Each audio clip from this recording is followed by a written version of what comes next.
Hello, everyone, and welcome to the SoFloPoJo launch, the flash launch for the August 2023 issue.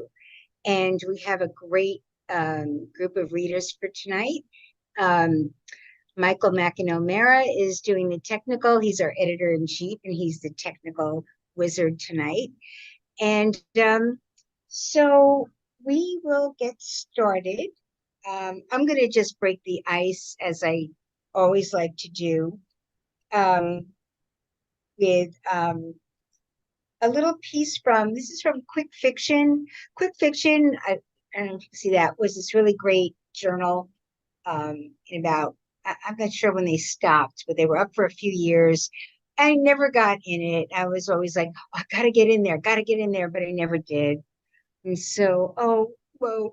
Um, So this is a short little story, little paragraph story, just here. Kind of Dancing with Dogs by Matthew Salesses. In a house with clay tile and tin roofs, rain is more than music to dance to. It is music to make the dogs pirouette, music to put them on 2 feet held up by my brother and me, paws entwined with our fingers, yelps, singing between thunder, frightened or excited, back in the old country. They dance, back legs wobbling, tails swinging, joining in, until they can forget any sharpness outside and just listen. Just listen to their steps and the rain amalgamate until the rhythm and our laughs confuse the jumbled movement of puppy legs into more than a waltz, until the one-room house becomes a ballroom in an American mansion. Oh, the old country. Oh, the American dream. That's Dancing with Dogs, Matthew Salesses. So, to start us off, um, we're going to hear from Mickey Aronoff. Mickey Aronoff's work appears in New World Writing, McQueen's Quinterly, Tiny Molecules, The Disappointed Housewife, Bending Genres, Milk Candy Review, Gone Long, Dyslexia, The Dribble Drabble Review, Flash Boulevard, 100-Word Story, The Citron Review, Atlas and Alex, Tramp Said JMWW, and elsewhere. She's received Pushcart, Best of the Net, Best Small Fiction, Best American Short Stories, and the American and Best Microfiction nominations. Mickey Aronoff. Just like grade school, we're going alphabetically. I had no idea. I want to thank SoFloPoJo for publishing my piece. I was just thrilled when that happened. Um, I started it in a Retreat West workshop and finished it in one of Meg's workshops. So thanks are due to them too. It's called Clinical Notes. We don't talk about Aunt May's hair, at least not to her face. But my kid brother, the only one willing to clip May's toenails, scavages her pillows for patches and clumps of hair. He crosses his fingers behind his back and tells her the birds need it for their nests. He cross-references the changing color of her sallow skin with paint swatches Dad left in the basement when he moved out. My brother tells May he's writing her biography for all of posterity, but he's really scribbling research notes. He's wanted to be a dermatologist for 2 years, ever since he was 8, when he discovered the thrill of picking at peeling sunburned skin, not to mention how rich he heard he could be. May scrutinizes each random pattern she makes with her pills, then scoops them all up and tosses them in the trash. She stares at me with eyes like clouds. I'll be dead in a week. You can have your room back. Mom's face reddens and droops, and she runs down the basement steps. 3 months later, I'm sitting on my brother's bed as he shows me his latest research, a big rash the shape of Australia on his left knee. He's holding a magnifying glass over it with one hand and scratching it with the other and grinning as it starts to ooze and bleed.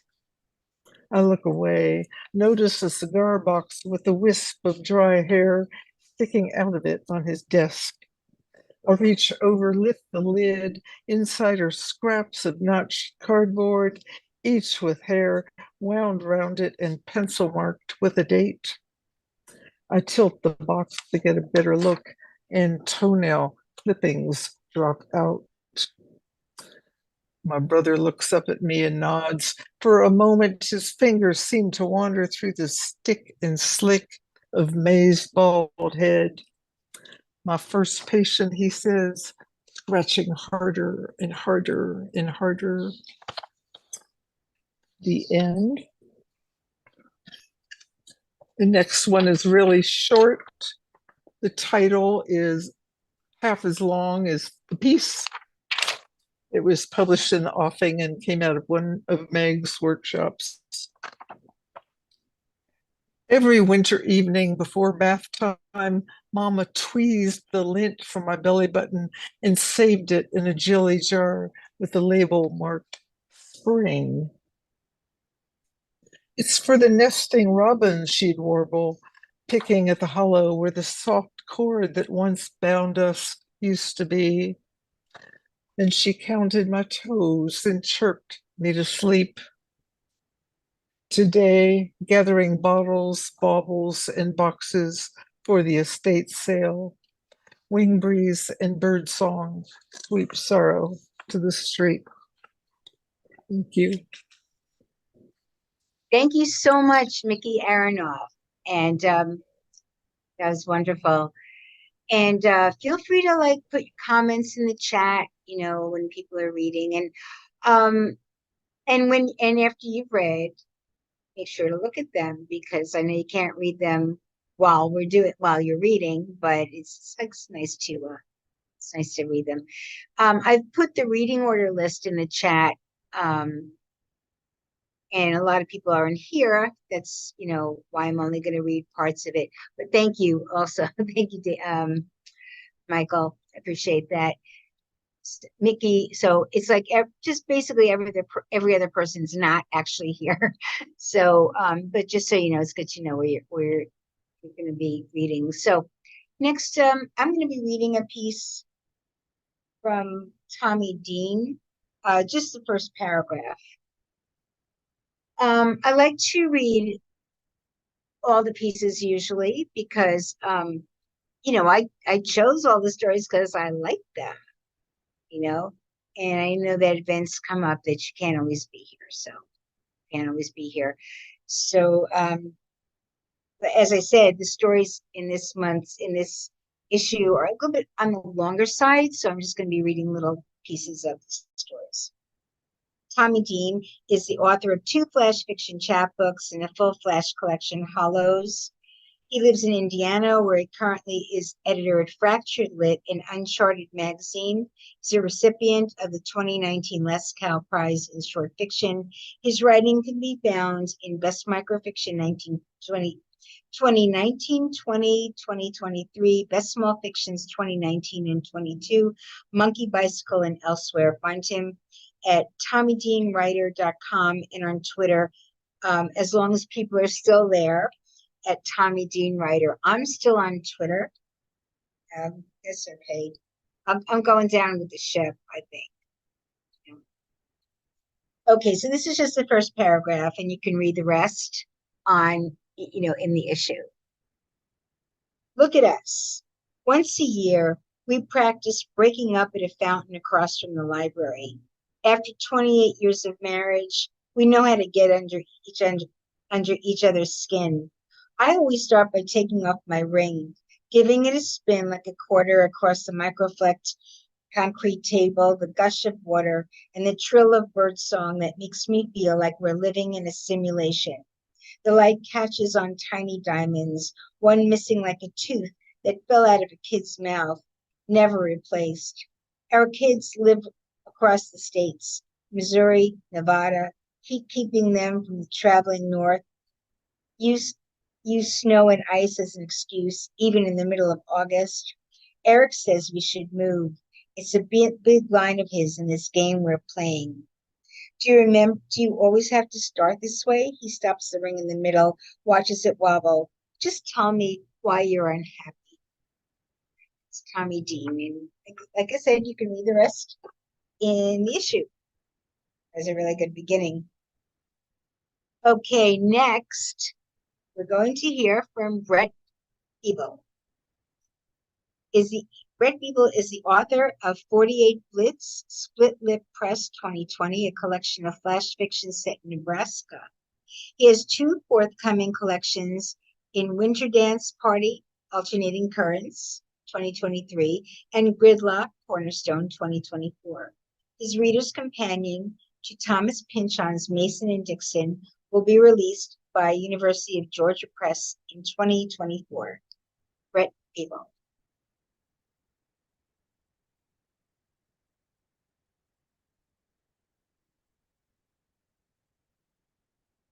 Brett, you're on mute. You're on mute.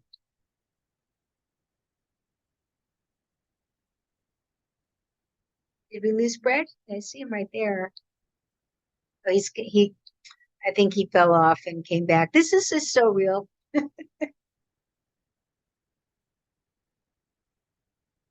Hey, Brett. I know we're waiting for you to connect the audio. There we go. Can you hear me now? Yay! Yay! Yes, absolutely. That was like the worst timing in the world. Just totally. Yeah, yeah. Welcome to the reading. You know. I know. Yeah, I really appreciate it. I was thrilled to be in SoFloPoJo. I love this journal. So I'm really excited to read this piece. It's called Incident Bypass. It was that service trip to Denver, and the minibus hit a deer. I-80 somewhere outside North Platte, and the windshield was real fucked up. So we pulled over and sat in the prairie sun while we waited for the cops. Reg looked at the deer and thought we should have a funeral. Bigby said we should eat it. I went and grabbed a bunch of wildflowers and put a few in my hair and played it off like I was joking, but I don't know, man. I was in a weird fucking mood.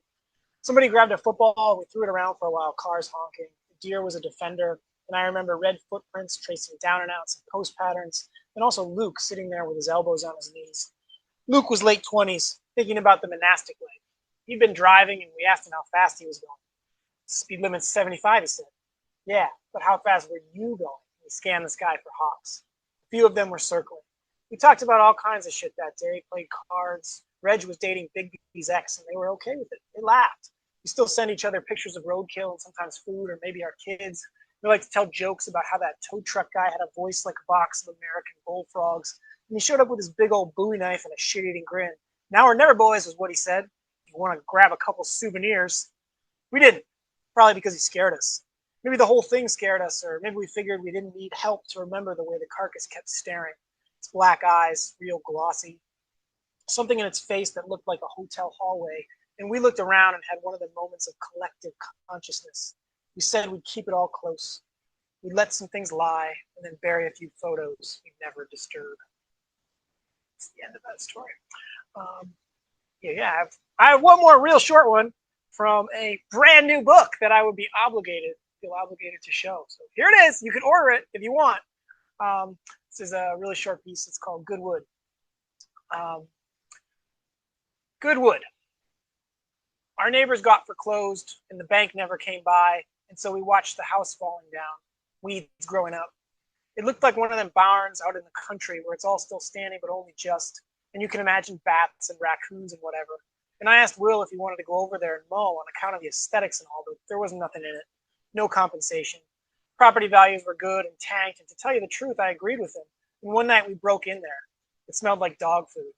No different than outside, I guess, when the wind is right, and the Purina plant's firing. And we got a blanket and a battery-powered radio and listened to the Cincinnati Reds. And that great American ballpark was full of fucking echoes, man. It sounded like our beer cans at night rolling across some bullshit laminate floor. The end. Thank you.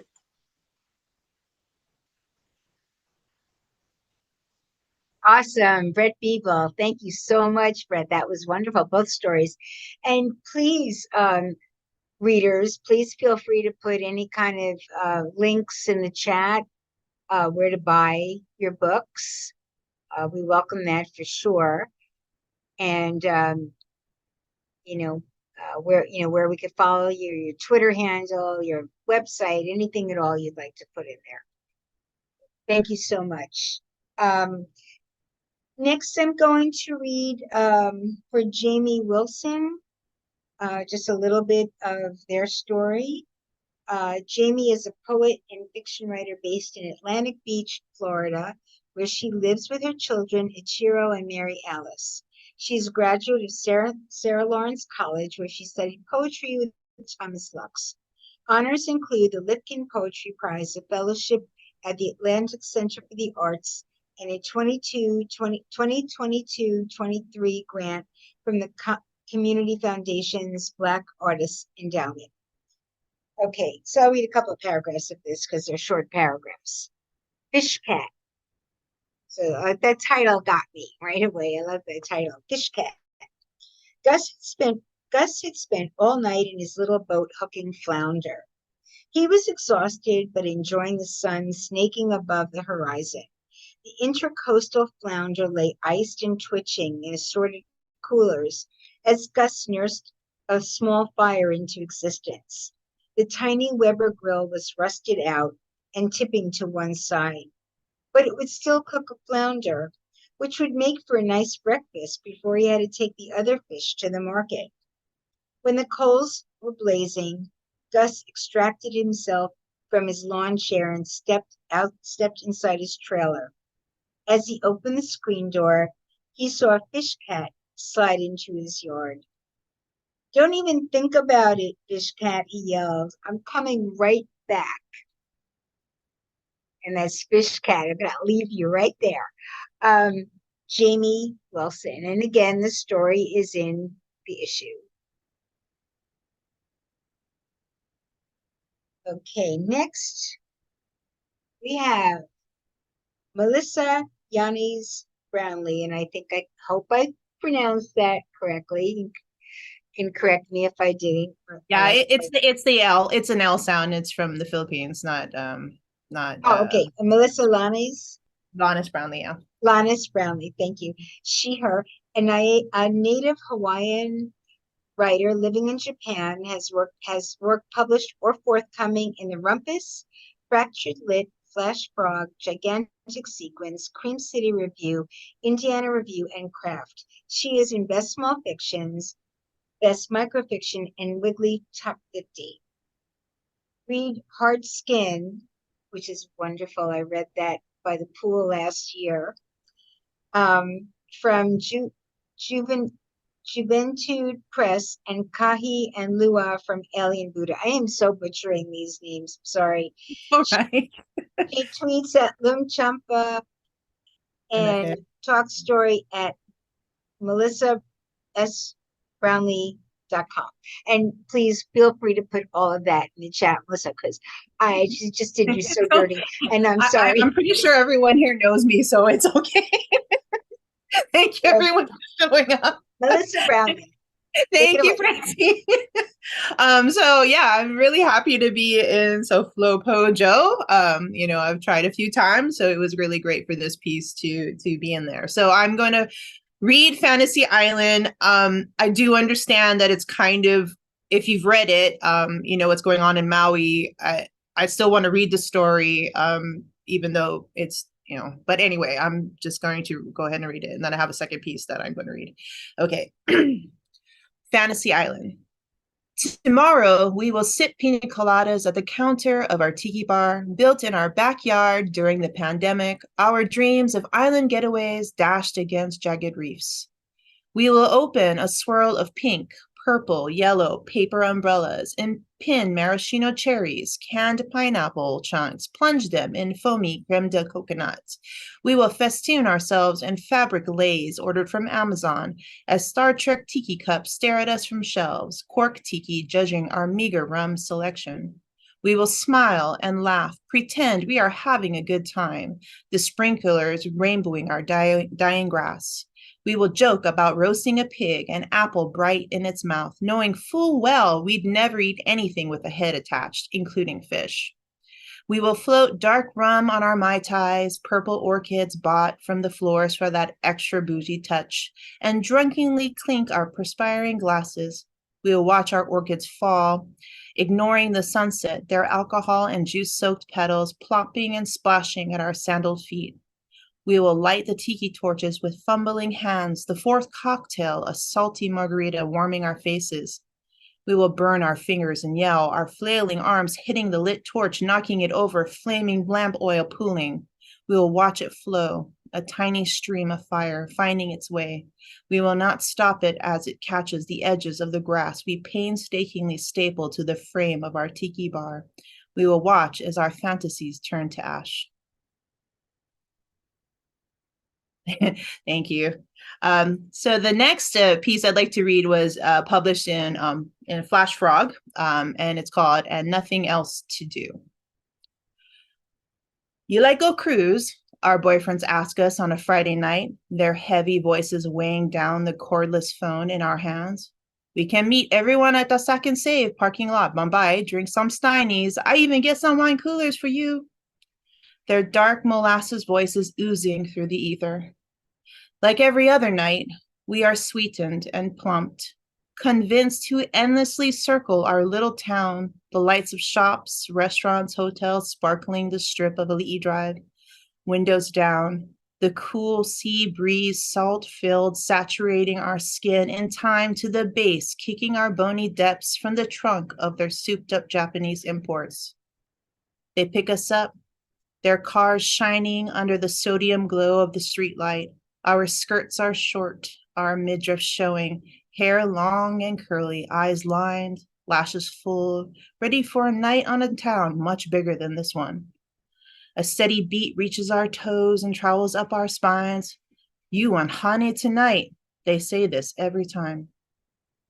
We know this routine will continue, like clockwork, the phone calling, the drinking in parking lots, the racing on mountain roads, the fucking in the driver's seat, the steering wheel hard against our backs because there is nowhere else to go.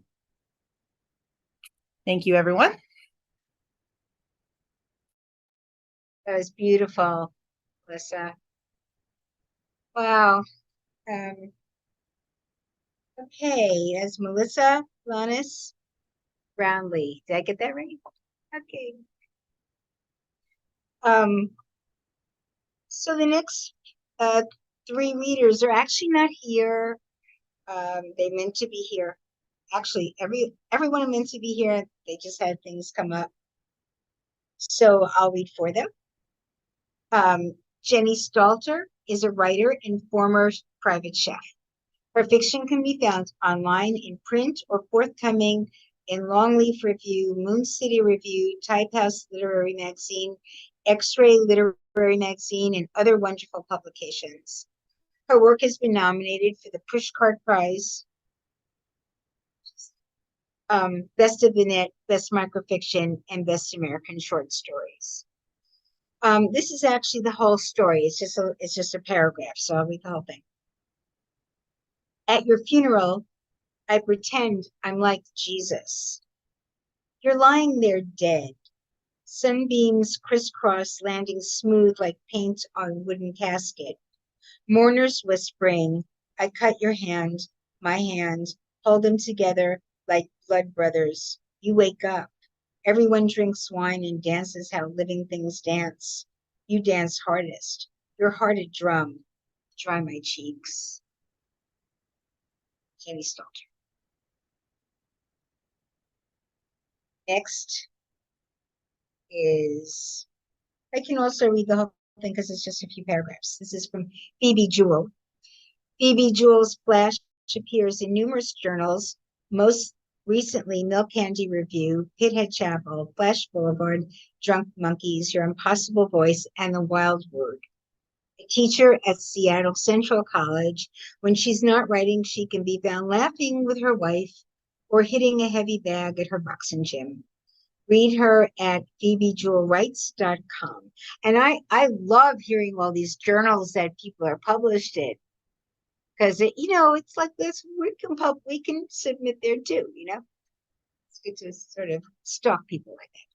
So albino. This is Phoebe Jewel. Albina starts with something small, a balloon, a red balloon floating above kids at a birthday party. If Albina can't see the red balloon, the birthday party won't happen. If the party doesn't happen, she can't remember it. If Albina can't remember the party, she wasn't there.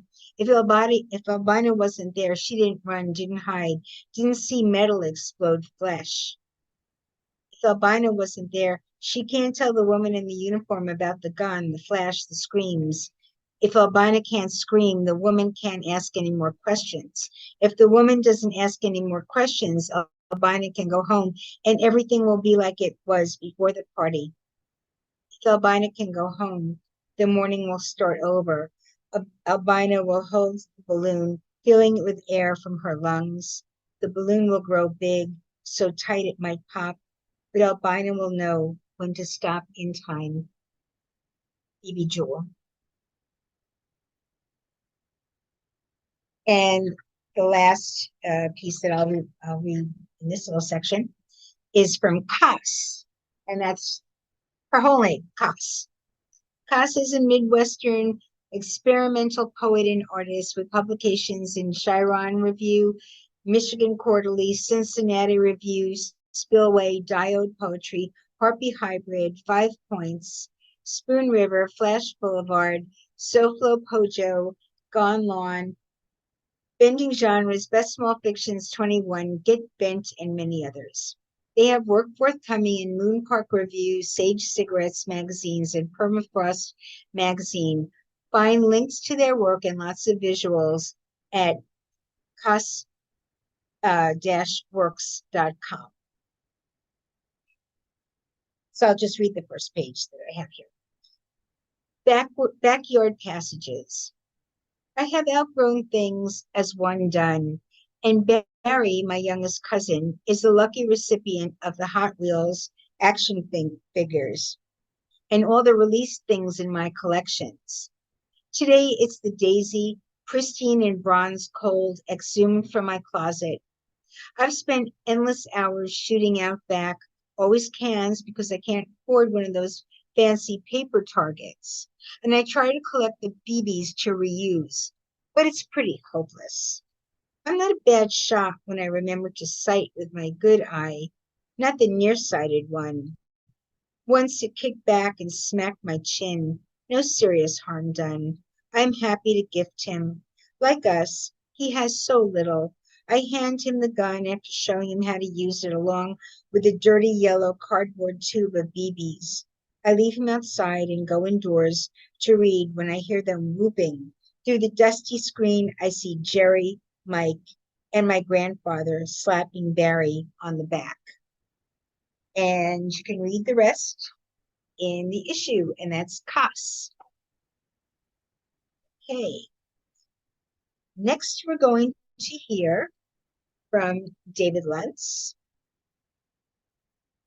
Work by David Luntz is forthcoming or has appeared in Pithead Chapel, Vestal Review, Reflex Press, Scrawl Place, Best Small Fictions 2021, Tramp Set, X-Ray Lit, Fiction International, Janus Literary, Orca Lit, Rejection Letters, Atticus Review, Heavy Feather Review, and other print and online journals. And he's at twitter.com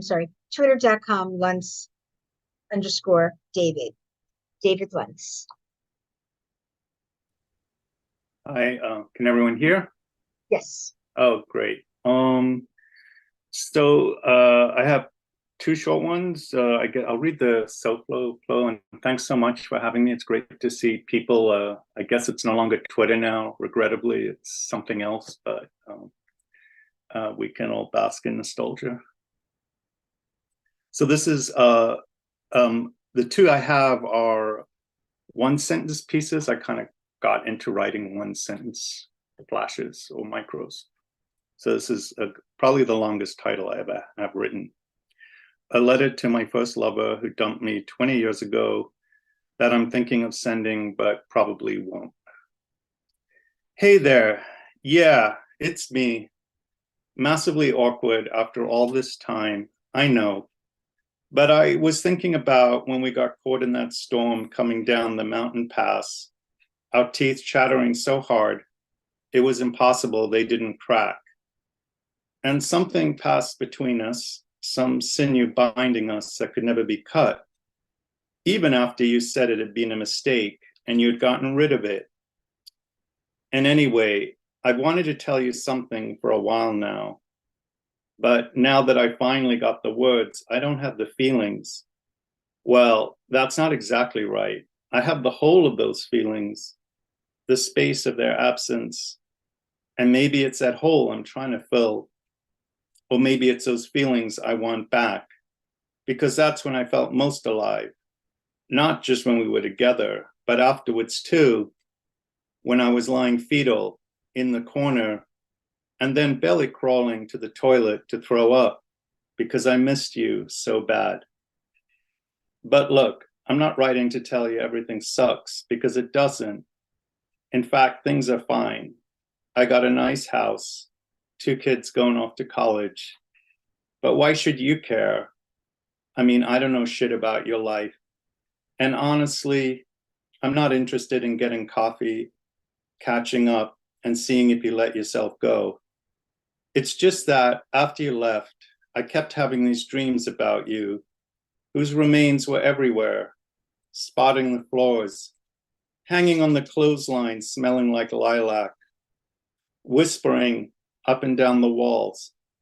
And I would sit on the bench by the fountain, needing shafts of sunlight between my fingers, siphoning those dreams, distilling their ichor, drinking them down, because you stood on the other side of them by the edge of the lake we spent the weekends at, the mist curling off the water like a swan's neck.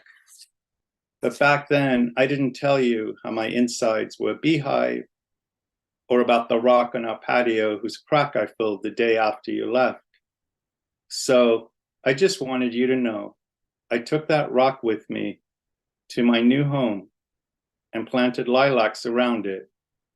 And right about now, I figured the rain that had got inside it, the rain that hurt our chattering teeth, has leached down into a single drop, hanging above a crevice, quiet and still, like a tiny heart about to start beating.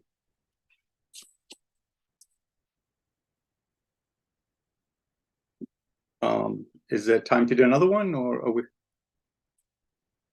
Okay, so this one is another one sentence. I've written a lot about this Uncle Kev. He's appeared in a lot of places, and this one appeared in Atticus Review and was very fortunate to get a second life in Scroll Place. It's called If Time is an Illusion.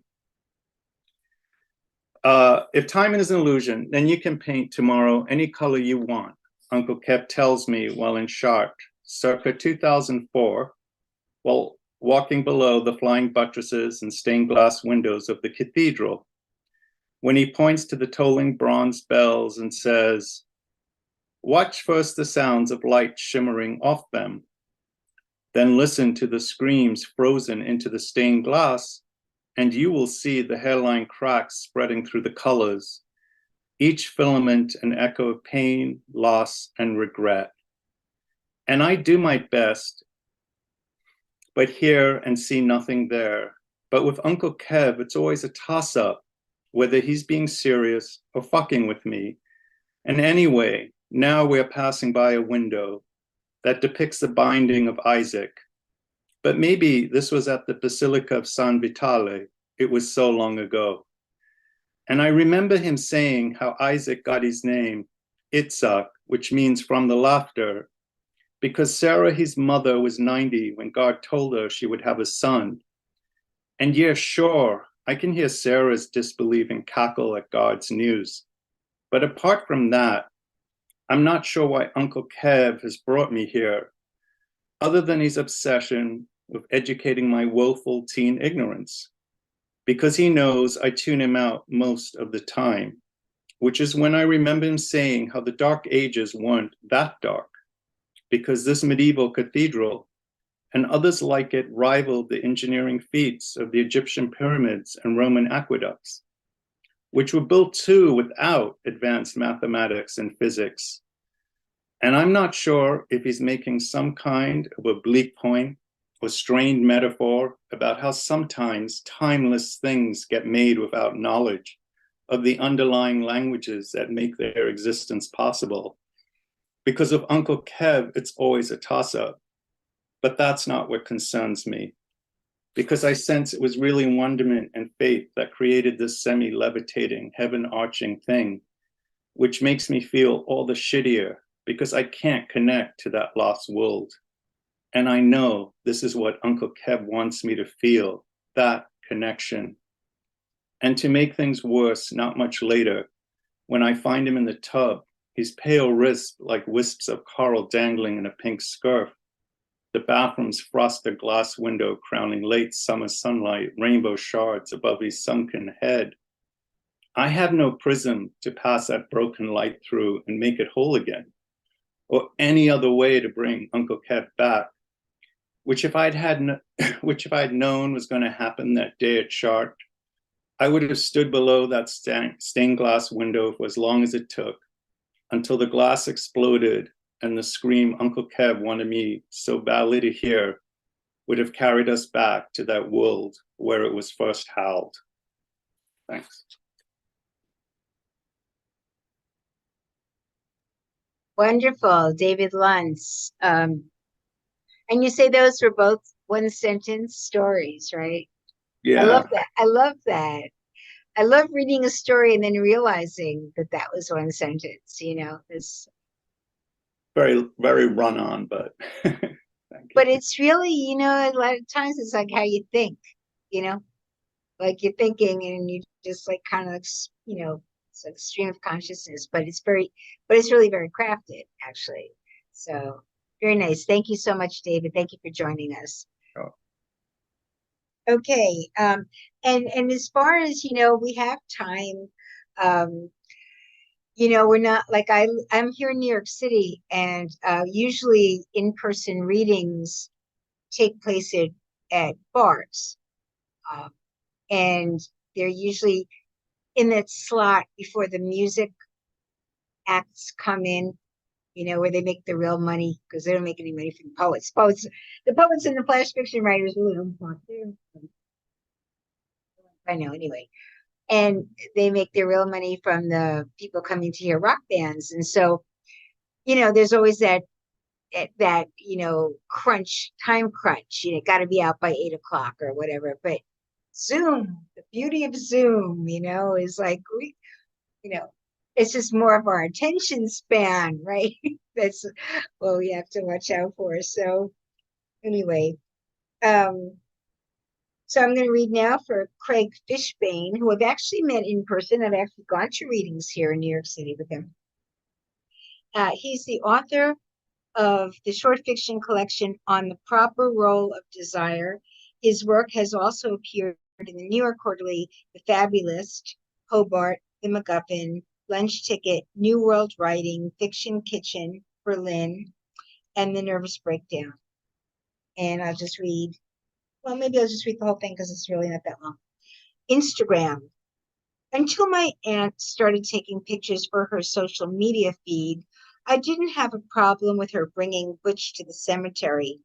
No one denied that having a dog at a funeral was unorthodox. But Butch had been my mother's one true consolation during the 6 months that my father unraveled at the nursing home. The fluffy white terrier had been her only escape from a life consumed with antibiotics and bedpans. My parents' marriage had been a difficult one, and Butch probably brought my mother more joy than my father ever did. So no one offered a word of protest when my aunt clicked snapshots of him prancing in front of the limo or pawing at the grave marker. My mother didn't even think that my aunt was taking it too far when she gestured at the coffin and asked the rabbi to pose. I expected a swift rebuke, but all the rabbi did was sigh. He cradled Butch in his enormous hands and invited my mother, my cousin, and two uncles to gather beside me next to the wooden casket. And before I could register an objection, my aunt yelled for everyone to freeze. Frank Fishman. And yeah. And I want to give a shout out to Judy Ireland, who's here, very graciously attending. She's one of SoFlo's poetry editors. So welcome, Judy. Thank you for being here. Dawn Miller is in the house.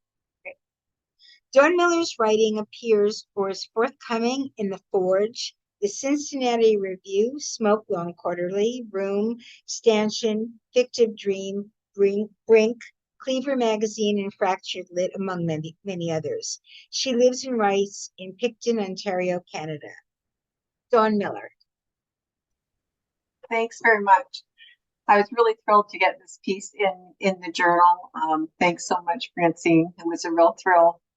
It's called Whiteout. She waits for God and remembers the moment long ago that snapped her in two. Her bones still ache in that spot below her shoulder blades at midnight and on snowy days when the world washes white, but she only sees white knuckles, ghost white, a white flag, whiteout. She remembers the sharp slap of red and blue lights, the thick icicles that edged rooftops like teeth. She tries to forget, but can't. How wrong pink gloss looks on her firstborn's tender lips and the enormity of a pearl-colored casket extra small. Sometimes, if she doesn't forget, she is a tree, a lake, a cavernous black sky pinpricked by stars, some bright, some faded like freckles, dusted with powder.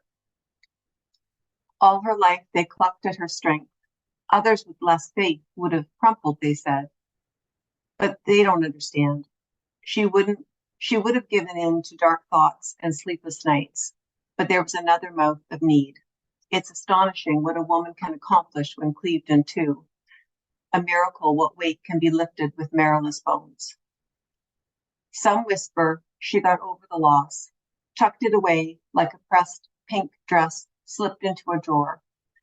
They never saw her at 3 a.m., felt the unquenchable thirst that seized her, or heard the rattle of bottles in the trunk of her car. They never knew the counting of those precious days with her firstborn, 1,554 mornings, 1,553 nights, and how she can only recall a handful of the very best with her dearest freckle face, her messy girl. They say she's lived a good, long life. She thinks the years too many. She waits for God to make good on dusty promises. She remembers those most of all. Through the window edged in fern frost, she waits for God's hand to stretch through broken clouds and scoop her up. She waits for her youngest, her next best girl, to say it's okay to leave. I'm nervous. Sorry, you guys. I messed up a few times. I've got another piece, a short piece I'll read too. It was shortlisted for the Bath Flash Fiction. It didn't make any, it just got to shortlist, but I was thrilled with that. And it's going to be in the anthology. It's called Friday Afternoon at the Mammography Unit. In paper-thin gowns, we sit in a silent row and grip the pink folders we'll give to the technician before she interrogates our breasts, searching for errant cells or bright spots, pinpricks amongst a galaxy of gray tissue, or tiny masses brilliant like the North Star. And we think about how the Earth turns like a spinning top, how the North Star is a title passed to different stars over time, or how our moist fingerprints soften the cardboard stalk of those damn bubblegum pink folders. Not nervous, we mumble under our breath. Most callbacks are for false alarms. And we stretch our necks after the long work day, double check our phones for messages from spouses or irate babysitters, and wait for the technician to call our names, her finger a loaded gun that points at each of us in turn, ping, ping, ping, until the blue vinyl seat's empty and we know not all of us will get to wish happy weekend. And that guts us, truly, but we think of our partners, our kids, our parents, and hope luck and numbers are on our side. And later we stumble past each other in the parking lot, our palms dry except for one of us who staggers to her car under the spotlight of a security lamp, a pink folder pressed to her breast with photocopy sheets about next steps and numbers to call. And we lift our chins to the sky and watch how the stars grow brighter still. Thanks. Beautiful, Dawn. That was really nice. And I want to also direct everybody, if you get a chance, to look at Dawn's piece on the page in the issue, because there are just the first one that she read. There are just like little moments of poetry, like a little haiku in there, and it's very visually pleasing as well as orally. Okay, so please check that out. And thank you very much for joining us, Dawn Miller. Okay, next I'm going to read for Frankie McMillan, who's in New Zealand, and so she's like, it's tomorrow there, so she it's like, that just blows my mind. I guess, Melissa, it must be really late for you too, right? Or early, or what? I don't even know. So Yeah, at 8. It started at 8 in the morning for me. okay, tomorrow. Yes, it's Saturday morning. Unbelievable. It's just like I can't wrap my head around time zones, Yeah, and me too. And I can't tell you how many Zoom meetings I missed when the pandemic started, because I just wait, it's not 5 minutes, it's not 5 hours ahead, it's 5 minutes behind. I ruined a lot of things that way. I didn't show up at things and where I was supposed to, but I think 3 years in, we're supposed to have gotten it right. But anyway, so Frankie McMillan. Frankie McMillan is a poet and short fiction writer from Aotearoa, New Zealand. I know I messed that up. Her latest book, The Wandering Nature of Us Girls, Canterbury University Press, was published in 2022. Her flash fiction has appeared in the Best Small Fictions and Best Microfiction anthologies. And I'll read about half of her piece. Frankie McMillan. Some laundry rules I broke. The woman who approached us, she was too wild about her husband running off with another woman to worry about rules. She waved a wad of money in the air, told us to bring down the other woman's washing.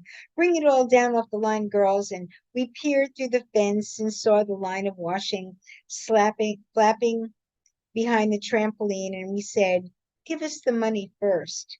And the woman unrolled the notes from the rubber band, and my friend and me climbed up and over that wooden fence into the rival's yard, and we were grabbing the washing, the pegs pinging off in all directions, stumbling forward, our faces full of nappies and towels and bras and panties, and we threw the lot over the fence just as a dog started barking, and the woman laughed at us.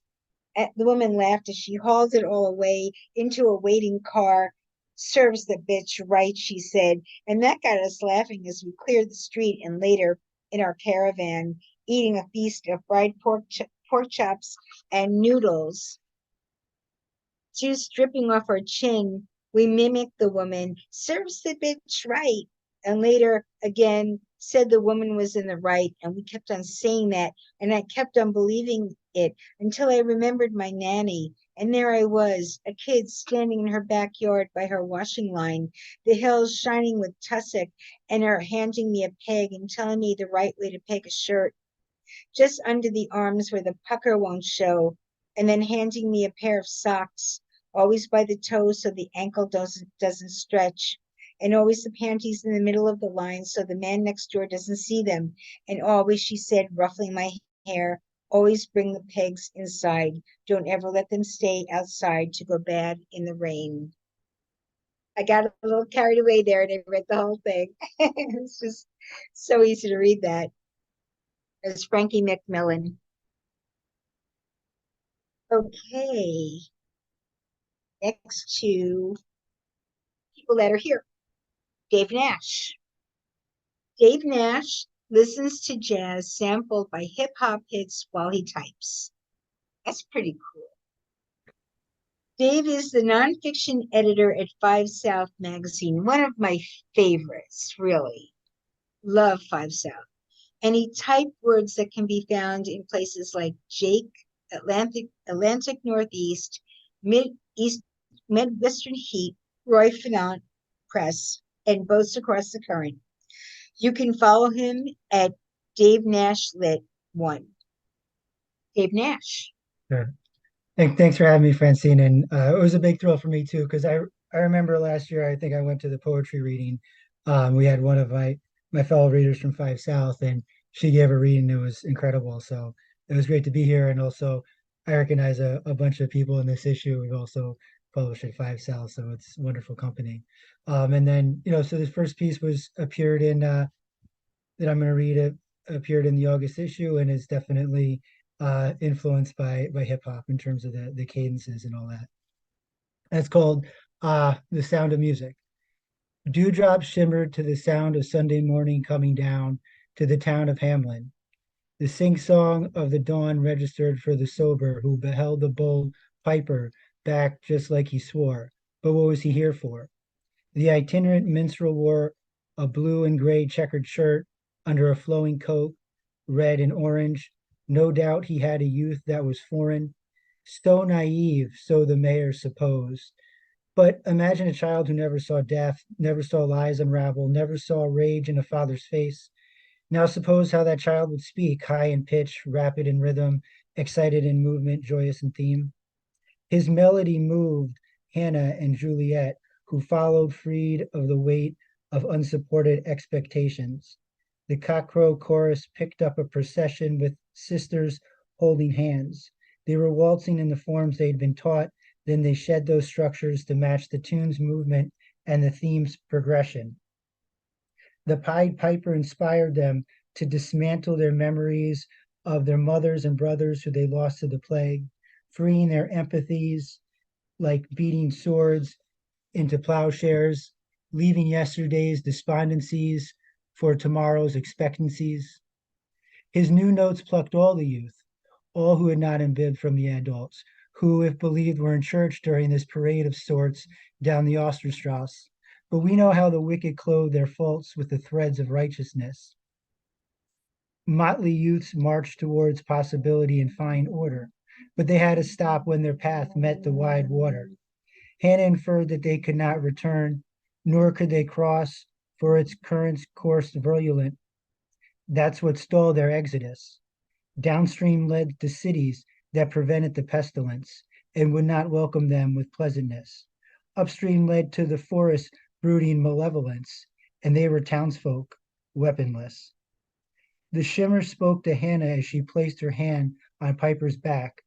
His soul soothed the waters. He danced on its surface, a divine show, beguiling its currents, guiding the tempo, dividing the river's flow. The troop tramped across the parted bed as she spun Piper about on the west bank.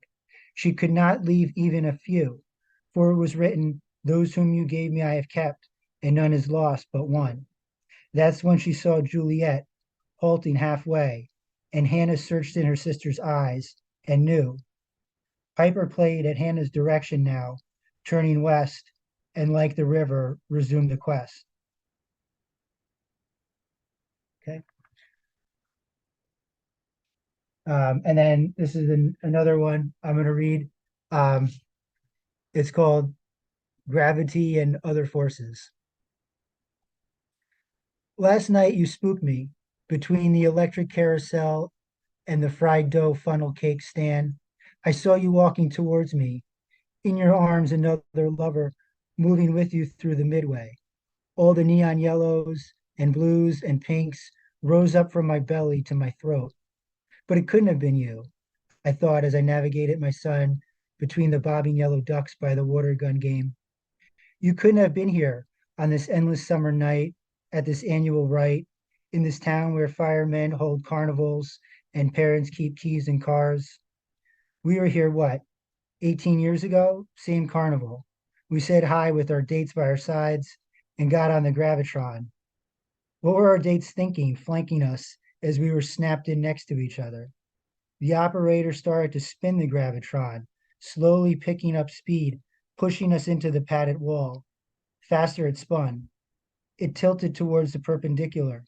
Our dates stuck on the floor, we slid to the ceiling, swiveled our heads, and locked eyes. Last night at the carnival, instead of looking at you, I watched the neon blue pulse of the Hammer Strike game. A victor rang the bell. Somewhere the peddler's music box called us to distractions and diversions, random trance. Today, I drove by your house down South Avenue to the rural cemetery at the edge of town. I had to feel the damp earth under the humid air. I had to rake my hands through the grass full of clovers.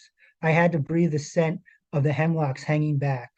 I had to see that your dad planted hyacinths, pink and purple, neon-like rods, pointing up, placed with an engineer's precision and smoothed over with a father's touch.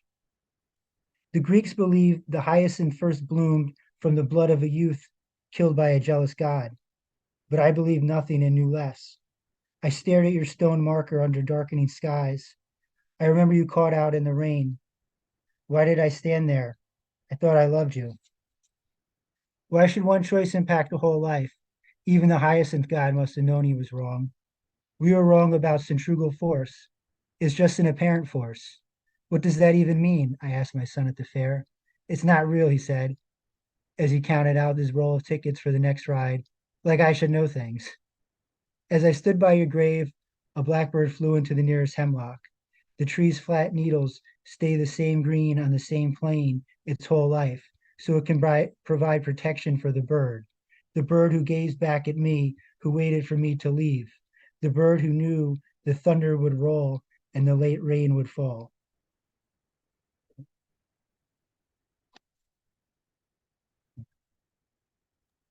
I love that. A late rain would fall. That's beautiful.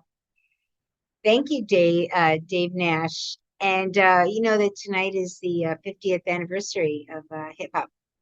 You know that they're having a big party, whatever, up at Yankee Stadium. So yeah, so that's good. That was a good night to read this. So thank you so much, Dave Nash. Thank you for being here. Next, I'm going to read for Pam Painter. Pamela Painter is the award-winning author of 5 story collections. Her stories have appeared in Alaska Quarterly Review, Flash Boulevard, Harper's JMWW, Pangyris, Smokeland Quarterly, and Vestal Review, among others, and in numerous anthologies such as Sudden Fiction, Flash Fiction, and recently in Flash Fiction America and Best Microfiction of 2023. Painter's stories have received 3 Pushcart Prizes and have been presented on stage by Word Theater in LA, London, and New York City. So I'll read a couple of paragraphs of Pam Painter's story. Sunrises and sunsets. You'd be surprised how many folks live here at, you'd be surprised how many folks here at Sunset Palms Assisted Living don't like their kids. Mine railroaded me into selling the farm, saying, "But Mom, it's too much to take care of since Dad died." They hustled the pigs and cows to market, cleaned out the chicken coop, and treated the old tractor rusting in the back paddock as a ticking clock. Then they divided the leftover money, gave my share to Sunset Palms, and shoveled me here like a pile of fresh manure. My fun started at the end of summer when I told my son, Scott, "Next time bring me 2 dozen eggs from our coops and we'll dye some for Christmas." When he supplied Easter, I winked at his wife. But as usual, her nose was in her cell. Maybe them thinking I'm losing my marbles is not so bad. Now, week after week, my kids sit in the assisted living room or pace unassisted from couch to the French window overlooking the puny patio, probably thinking they should have looked for a cheaper place without sunsets. I think I stopped liking all three kids somewhere around the age of 12 or 13, and nothing's changed. Stop there, and you can read the rest. Wonderful Pam Painter in the issue. Next, we have Allison Renner, sorry. And I believe I met Allison, if I'm not mistaken, in Chelsea Stickles. Chelsea Stickles is here behind her camera. I'm going to embarrass you, Chelsea. Chelsea has a very nice series. I think it's called Shorter is Better. I see she's waving. I'm probably messing this up. Chelsea, feel free to put it in the chat, the name of your book your book group. And Shorter is Better. Okay. And what she does is she has it's like a book club, like a Zoom book club, and they talk about short collections, flash collections. And if you follow Chelsea Chelsea, just put in how they can get in touch with you about that if they wanted to join the next one, which is I think coming up next week, if I'm not mistaken. So, and it's really wonderful. And I went to one and Allison was there. I believe it was, here you go, Shorter BC on Twitter or Instagram. And it's really wonderful. Chelsea's a great writer. And so is Allison, as you will hear. Allison Renner's fiction has appeared in Spartan, Six Sentences, Rejection Letters, Atlas and Alice, and Misery Tourism. Her chapbook, Won't Be By Your Side, is out from Alien Buddha Press. She lives in Memphis and can be found online at AllisonRennerWrites.com and on Twitter at AllisonRWrites. Allison Renner. Thank you. I'm so thrilled that this piece was selected for the latest issue of SoFloPoJo. So I'm going to start with this one. It's called Nectar. She perches on a bar stool in a diner housed in a silver trailer that looks like a bullet. I sit beside her even though no one else is around. If we put honeysuckle on biscuits, she says, so softly I think she's talking to herself, we'll turn into butterflies and flutter away. Before I know it, we are flying through the forest, gliding when our wings tire of flapping, then landing on a bare branch. If we make it to that waterfall, she tips her antenna to the distance, we'll make it back home. We fly until we sense droplets in the air.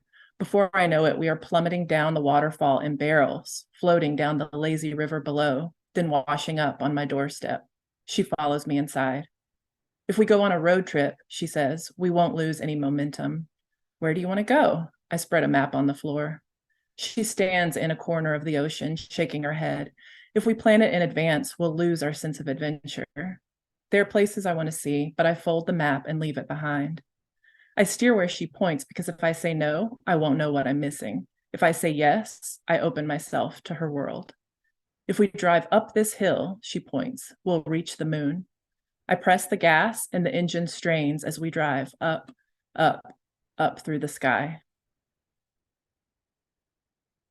The next piece I'm going to read, I'm doubting now because it's also about like a carnival, and I hate having to go after Dave Nash's piece about carnival in Midway. But this was actually based on a picture I found that my paternal grandfather took at the 1939 World's Fair. And this was shortlisted for the Brilliant Flash Fiction Contest in May. It's called Midway. We marvel at the steel contraptions rising from the asphalt. We hold our hats as we look up, trying to find the crest of the Ferris wheel in the sky.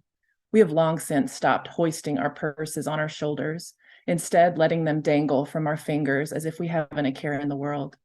If we tilt our heads to block the children running ahead, the husband striding beside us, we can pretend we're girls again, set free with $1 and a promise to meet our mothers at the gate at sundown. We can see our mothers all those years ago. We can imagine our girls in our position. We continued the cycle as much as we expected to break it. Go to college, move away, return home every break, then only during the stretch of summer, and later only for holidays, which we don't have to alternate with our husband's family. We dreamed of making our own money and spending it on clothes we didn't sew ourselves. Silk stockings instead of these, twisting around our midsections now, strangling us as we walk through the midway, smiling demurely at our neighbors as we pass, cooing, "Yes, dear," when our husbands explain how people can construct the rides so quickly. Our eyes are always watching our girls, keeping them in sight, while our hearts cry out for them to soar to the top of that Ferris wheel and survey the world that's theirs for the taking. Thank you. Thank you so much, Allison Renner. And my face is red. I forgot to acknowledge Suzanne Hicks, who is also, she's waving, who's also with Chelsea runs the Shorter is Better group. So my apologies, Suzanne. So thank you so much, Allison Renner. And again, feel free. I think somebody put I think Brett put your link in the chat. Really, feel free. Put your links in the chat. There's, this is like, we have to sort of promote each other, and we have to promote ourselves. It's like, it's cool. It's fine. It's good. Okay. Next, I'm going to read one of the stories that Robert Scodolaro, he has three short little stories in there. I'll read the third one. Metaphors in, I'm sorry, I should read his bio, because Robert is just such a presence in the world of microfiction. He was one of the was one of the editors of one of the Norton anthologies a few years back, New Micro, and Robert Scodolaro is the author of 7 flash fiction collections and 5 collections of poetry. He has, with James Thomas, co-edited New Micro, exceptionally short fiction, published by W.W. Norton. His work has appeared widely and included in Norton's Flash Fiction International. That's the latest, and Flash Fiction America, which is the latest Norton anthology, as well as 5 Best Small Fictions and Best Microfiction Award anthologies. He lives in San Francisco. His website is robertscodolaro.com. Metaphors incognito. Metaphors feel ill-attended, disabused, go into hiding, or wear strange disguises, bushy opera beards and clumpy steel-toe boots, even the most ethereal of them.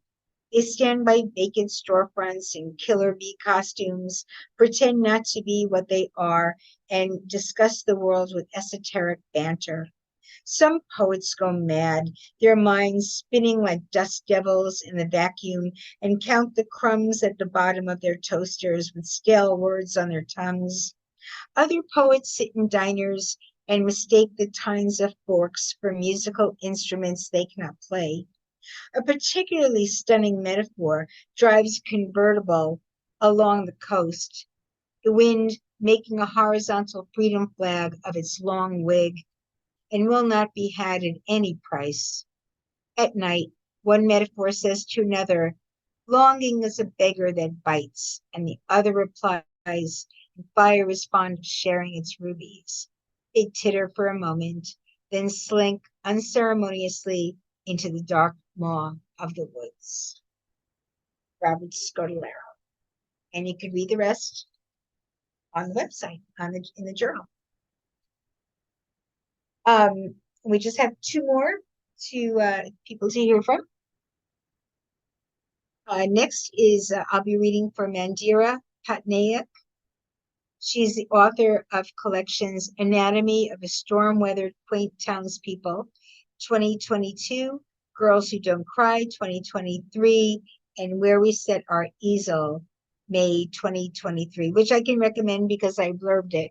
So Mandira's work has appeared in SoFloPoJo, Ellipsizine, the McNeese Review, Penn Review, Quarterly West, Passages North, Dash, Miracle Monocle, Timber, Contrary, Watershed Review, and QAE, among others. Visit her at mandirapatnaik.com. And I'll read, I'll read 2 of the sections here. it's called applied trigonometry. 1. Distance from the building is 90 feet from its base. The angle of elevation is 35 degrees. When Hunter's mom dies 3 years from now, Hunter and her husband Bob will wait at the base of the building, pondering. They'll stare at the flight of stairs they must take to reach where she lay. It will matter that the height of the building is 63.018 feet calculated properly.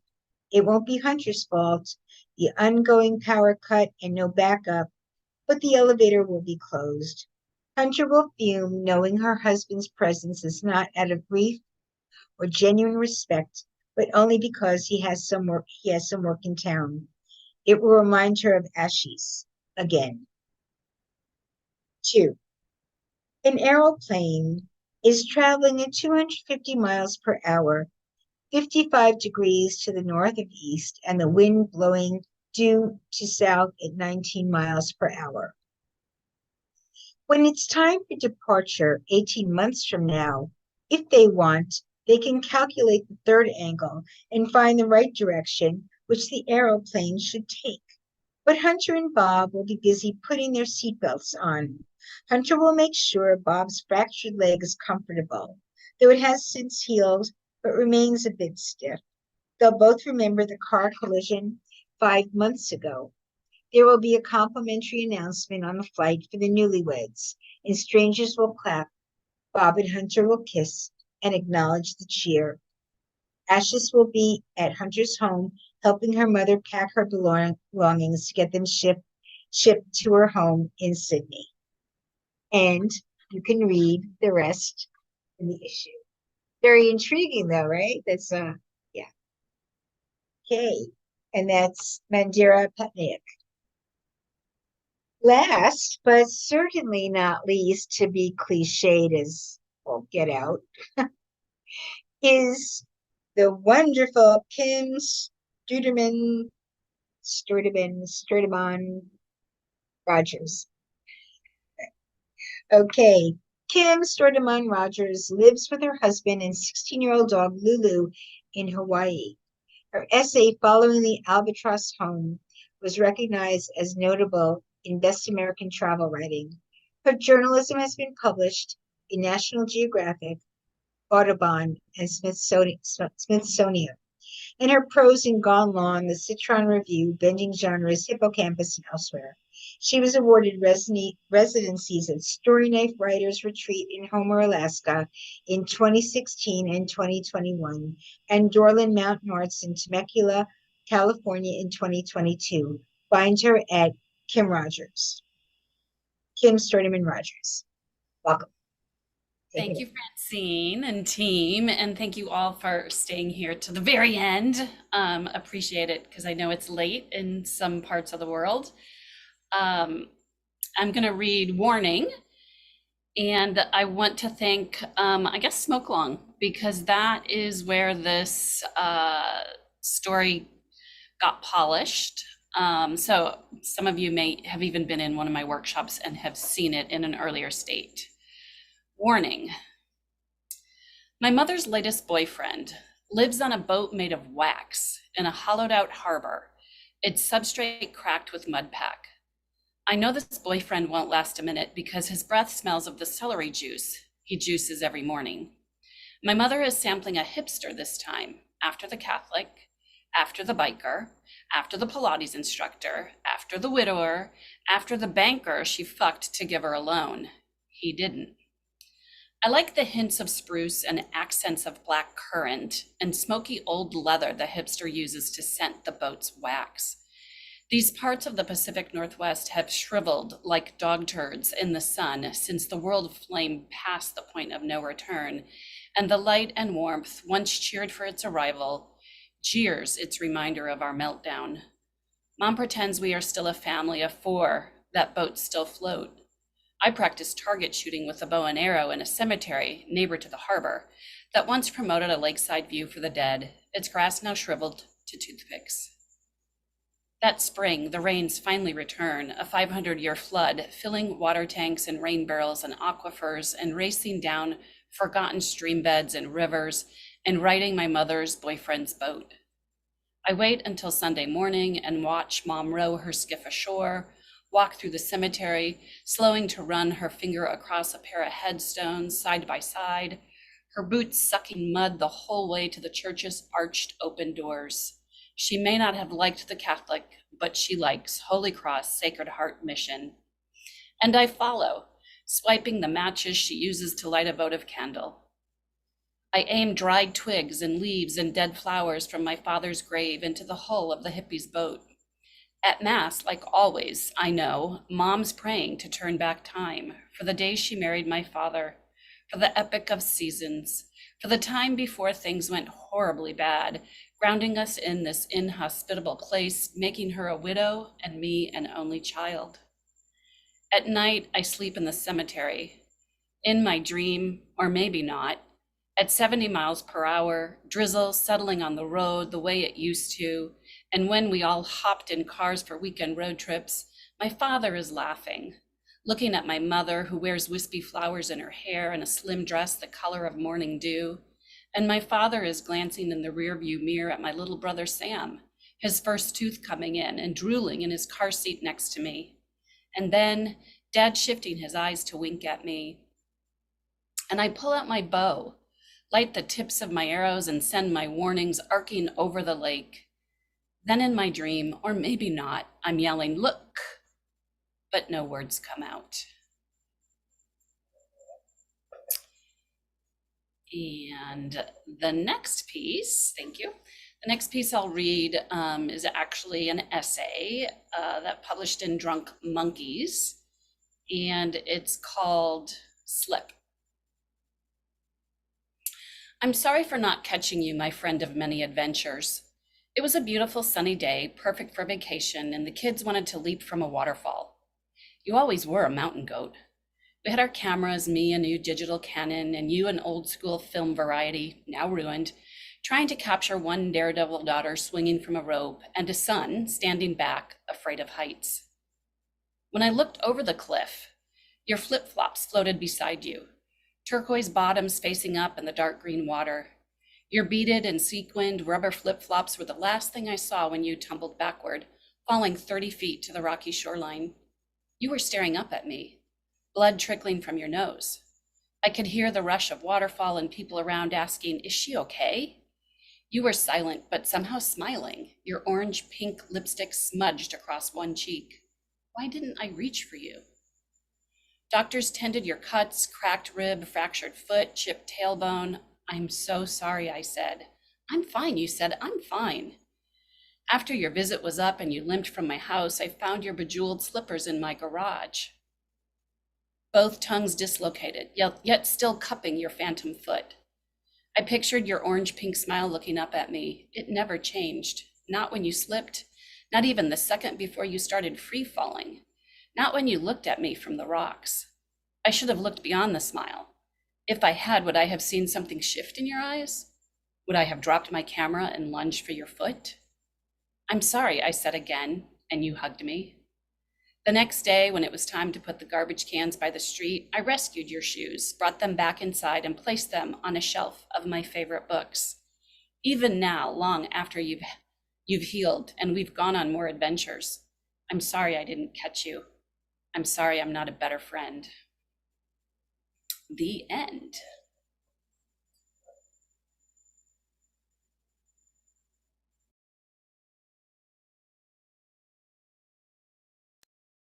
Wow. That was very powerful, Kim. Beautiful and sad and powerful. Kim Sturdman Rogers. Thank you so much. And thank you for reading both of those wonderful pieces.